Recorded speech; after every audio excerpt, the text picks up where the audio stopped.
Everyone, क्या आप जानते हैं कि हमारे भारतीय जो कॉन्स्टिट्यूशन है उसमें 6 तरह के फंडामेंटल राइट्स दिए गए हैं।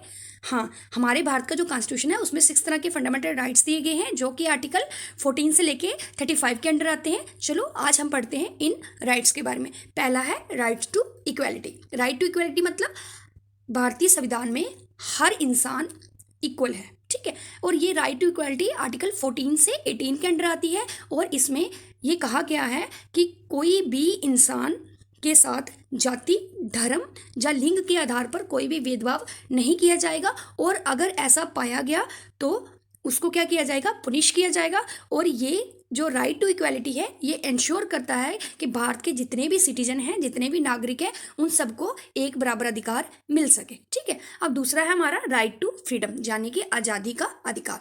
अब ये जो हमारा राइट टू फ्रीडम है ये आर्टिकल 90, 20, 20A और 22 के अंतर्गत आता है। इसमें हर इंसान को ये आज़ादी है कि वो अपनी स्पीच यानी कि अपने विचार, अपनी बात आगे रख सके, वो देश के भारत में किसी भी टेरिटरी, किसी भी क्षेत्र में जा सके, वो किसी भी प्रोफेशन को जाने के किसी भी जॉब को अपना सके।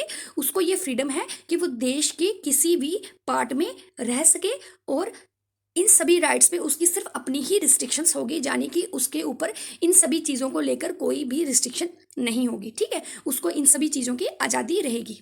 उसके बाद राइट अगेंस्ट एक्सप्लॉयटेशन, ये हमारे आर्टिकल 23 और 24 में आते हैं, ठीक है।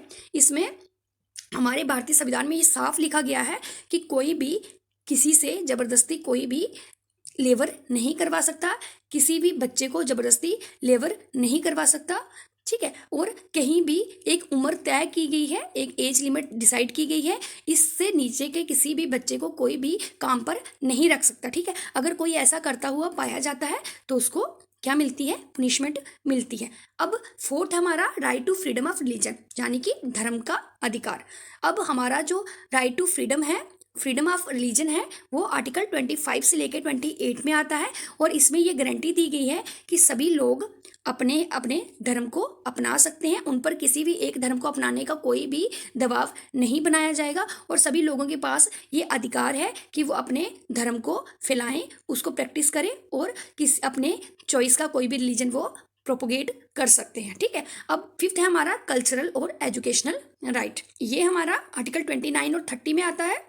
कल्चरल राइट का क्या मतलब है कि कल्चरल राइट जो है वो प्रोटेक्ट करता है किनका, कल्चरल, रिलीजियस और linguistic minorities by enabling them to conserve their heritage and protect them against discrimination, यानी कि जो भी मिनॉरिटीज़ हैं वो अपने कल्चर को, रिलीजन को और अपनी लैंग्वेज को बचा सकते हैं, ठीक है। और एजुकेशनल राइट ये इंश्योर करता है कि हर जाति, धर्म और हर इंसान को क्या मिले, प्रॉपर एजुकेशन मिले, उसके साथ किसी भी तरह का कोई भी डिस्क्रिमिनेशन नहीं होना चाहिए, यानी कि सभी को इक्वल एजुकेशन मिलनी चाहिए। और फाइनली सिक्स्थ है हमारा राइट टू कॉन्स्टिट्यूशन रेमेडीज। इसका मतलब है ये कि हमारे देश में अगर किसी के साथ उनको जितने भी राइट हमारे कॉन्स्टिट्यूशन में दिए गए हैं, अगर इनमें से किसी भी राइट को लेकर उनके साथ कोई भी डिस्क्रिमिनेशन होती है तो उनको ये अधिकार है कि वो कोर्ट में जा सकते हैं, ठीक है। और ये हमारे आर्टिकल 32 से 35 के अंडर आता है। तो ये थे हमारे 6 फंडामेंटल राइट्स।